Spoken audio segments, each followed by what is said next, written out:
Hi అండి, అందరికీ నమస్తే. Welcome back to our channel Dishita talks. ఈరోజు మన వీడియోలో చాలా సింపుల్గా టేస్టీగా చేసుకునే కొబ్బరి పులావ్ ఎలా చేయాలో చూపిస్తాను అండి. దీనిని మనం కుక్కర్లోనే మైల్డ్ స్పైసెస్తో చేసేసుకుందాము. చాలా రుచిగా ఉంటుంది. పిల్లలకి లంచ్ బాక్స్లోనైనా సరే, మనకి వంట చేసే టైం లేనప్పుడు సింపుల్గా రుచిగా చేయాలంటే ఇలా తప్పకుండా ట్రై చేయండి. చాలా కమ్మగా ఉంటుంది.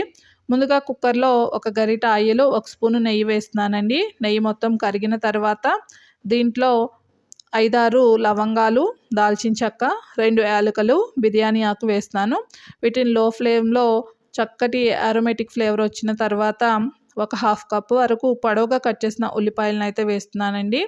ఈ ఉల్లిపాయలు మరీ ఎక్కువగా గోల్డెన్ బ్రౌన్ కలర్కి వచ్చేంత వేగే పని లేదు. జస్ట్ పచ్చివాసన పోయేంత వరకు వేయించుకుంటే సరిపోతుంది.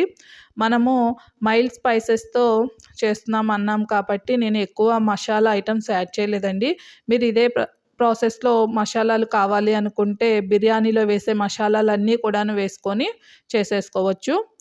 అలానే నేను కాస్త కరివేపాకు వేసానండి. ఉల్లిపాయలు కాస్త వేగిన తర్వాత ఒక 5, 6 పచ్చిమిర్చి చీలికలు కూడాను వేస్తున్నాను. మీరు కొబ్బరితో చేస్తే కాస్త స్వీట్గా వస్తుంది అనుకుంటే, మీరు స్పైస్ని ఎక్కువగా తినేవాళ్ళైతే పచ్చిమిర్చిని కొంచెం ఎక్కువగా వేసుకొని ఘాటుగా కూడాను చేసేసుకోవచ్చు. ఇప్పుడు దీంట్లో అల్లం వెల్లుల్లి పేస్ట్ ఒక స్పూన్ అయితే ఫ్రెష్గా గ్రైండ్ చేసి వేస్తున్నాను.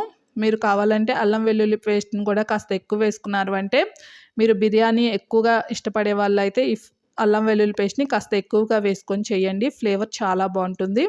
ఒక స్పూను జీలకర్ర కూడాను వేసేసి పచ్చివాసన పోయేంత వరకు 1 నిమిషం ఫ్రై చేసేసుకుందాము. ఇప్పుడు దీంట్లో కొబ్బరికాయలోని ఒక కొబ్బరి చిప్ప నేను గ్రైండ్ చేసుకుంటే 1 కప్పు వరకు కొబ్బరి వచ్చిందండి. ఈ 1 కప్పు కొబ్బరిని అయితే వేసేస్తున్నాను.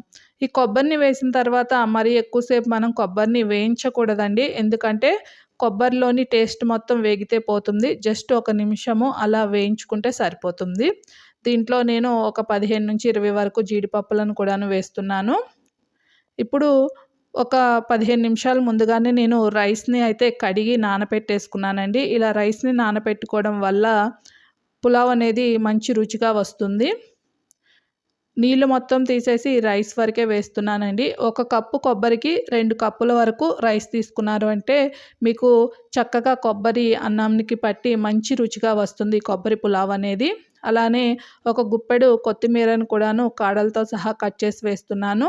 ఇప్పుడు కొత్తిమీర, రైసు, కొబ్బరి మొత్తం కలిసే విధంగా 1 నిమిషం దీనిని లో ఫ్లేమ్లో ఫ్రై చేసేసుకుంటున్నాను. ఇప్పుడు ఒక గ్లాసుడు కాచిన పాలనైతే వేస్తున్నానండి. ఇలా పాలు వేయడం వల్ల కొబ్బరి పులావ్కి మంచి రుచి వస్తుంది. మీరు ఇదే ప్రాసెస్లో కొబ్బరి నుంచి పాలు తీసి కొబ్బరి పాలతో కూడాను ఈ పులావ్ని చేసుకోవచ్చు. నేను ఇక్కడ చాలా సింపుల్గా చేసి చూపిస్తున్నాను. ఎక్కువ టైం లేకుండా అన్నాను కదా, ఇలా చేసుకున్నా కూడా మంచి రుచిగా వస్తుంది. ఇప్పుడు 1 కప్పు రైస్కి 2 కప్పుల వరకు వాటర్ని తీసేసుకొని ఒక 2 బాగా పండిన టొమాటోల్ని కట్ చేసి వేస్తున్నానండి.